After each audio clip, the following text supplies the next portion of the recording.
Now, with industry contributing about 18% of GDP, the industrial sector in Kenya is a relatively small, albeit important one. Some of the major industries include small-scale consumer goods producers that include plastic, furniture, batteries, textiles, soap, cigarettes and flour, as well as agricultural products processing, oil refining and cement.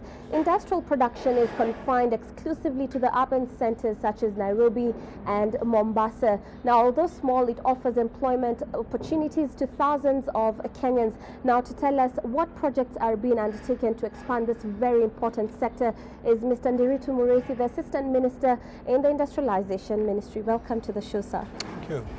First things first, it contributes about 18% to GDP. What needs to be done to expand this? Well, I think that if you start with the big picture, that we have set ourselves a vision to be middle-income industrializing country by the year 2030. So, in the course of now to 19 years from now. So you say middle-income industrializing. So clearly, the idea is for Kenya to be an industrial country. And in any case, world over, it is now clear that it is not possible to achieve a high standard of living on the basis of smallholder or peasant agriculture. So without a doubt, Kenya must industrialize. As a key source of jobs, because when you look at it, other than service industry, so tourism and other services, including ICT-related services, the other key source of jobs is, in fact, industrial production. Because as you modernize agriculture, you tend to shed jobs as opposed to create new jobs.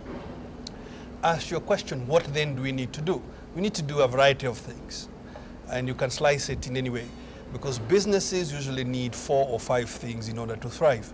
They need a market, and we are well on our way to solving that question of the market.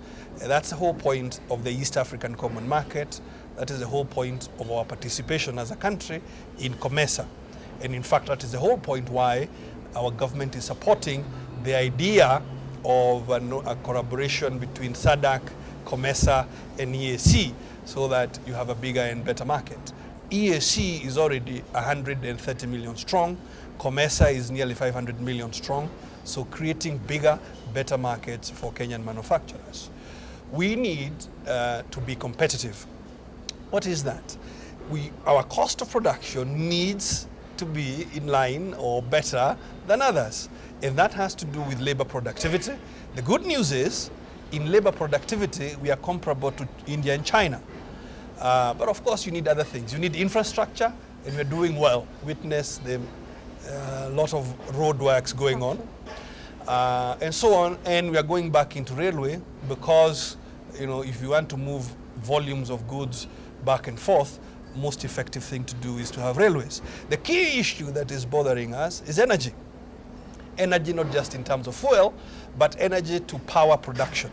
Let me just give you an example so you can see the enormity of the task before us. The comparator country for Vision 2030 is South Africa. That is the country that has 45 million people, that has a middle income being about $3,000 to $4,000 a year per person. That is how we want Kenya to look like in another 19 years. We are already 40 million, so we'll be about 45 million and so on. And you ask yourself, how much energy do they have?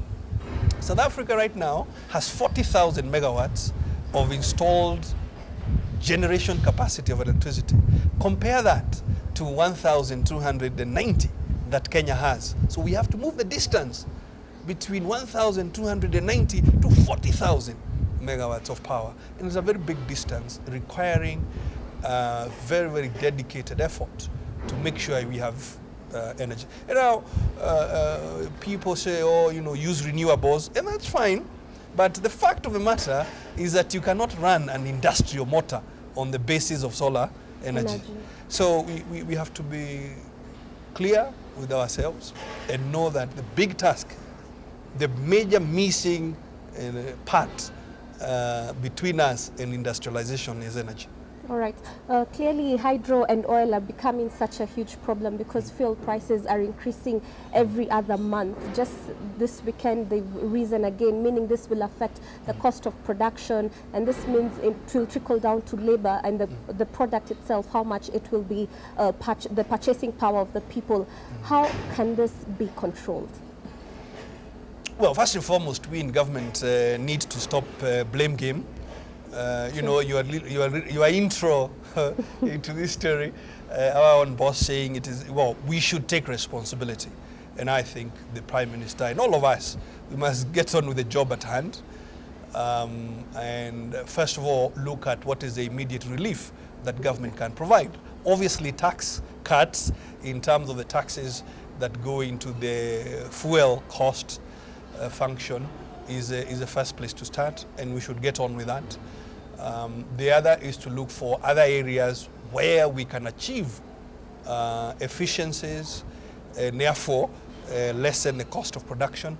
I have already spoken to the question of labor productivity, which is an area where we continue to have an edge. The third one is to relook at where do we have a competitive advantage. We are not a producer of oil. We have some coal here in Ukambani, and we need to move rapidly to develop coal. But there are some areas where we are already very, very competitive. If you look in East Africa, for example, we are very, very competitive. You mentioned furniture. Yeah. And this is why government made a decision that we are no longer going as government to be buying imported furniture. Because it's ridiculous. Why should we as government be buying furniture from other countries when we are competitive in making of furniture? So furniture, electronics. So if you look in East Africa, so assembly of TVs and other electronics, we are quite competitive, and that's what we need to be pushing. Our service industry is very competitive. So you will find in ICT, business process outsourcing, you will find some companies, for example, who are leading software makers in the world, based here, like those involved in the area of microfinance, banking software. So we must take the areas where we have advantage and push those above oils, because that's what will help us to attain significant movement. All right, very interesting that you mentioned coal, because now we get to our mining industry.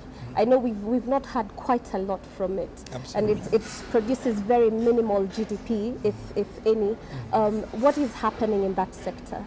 As I said, well, first of all, oil exploration continues because there's reason to believe that we can find oil. Secondly, coal, as I said, and already demonstrated that we have fairly good deposits, and we need to move that to exploitation. The third thing is steel, and I want to talk about steel for a moment. Now, most countries that have developed do not necessarily have steel or have iron ore, but here in Kenya, we actually have iron ore, and we have the caking coal that is used to smelt and make therefore steel. Therefore, it is a key area for us as a ministry that we are driving. But also remember, as I said already, industrialization is a composite thing. To industrialize, you not only need to be a good manufacturer, and mind you, it is not just about smokestacks, it's about any industry that is creating wealth. You need to be good at moving things around, so you need very efficient transport systems. For example, moving people around. Most people going to work in Nairobi probably spend an hour or 2 or 3 of their productive day just trying to get from here to there.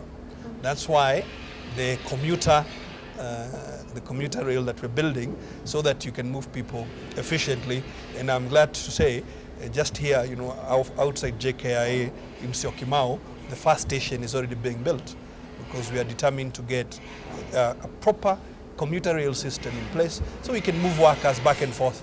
So take somebody who, say, lives in Kibera, works in industrial area. There's no public transport connecting the two areas. They have to walk. Imagine the day when it is raining. By the time that industrial worker gets to town, to industrial area, wet and so on, they're not very productive. But if there was affordable, reliable transport, they would be able to move back and forth. So those are the enablers that we need to ensure that we are industrializing. All right, thank you very much. Just before we get to the challenges of facing the industrial sector, let's see what you had to say in the street regarding our question of the day, where we were asking you what needs to be done to improve the industrial sector in Kenya. Taking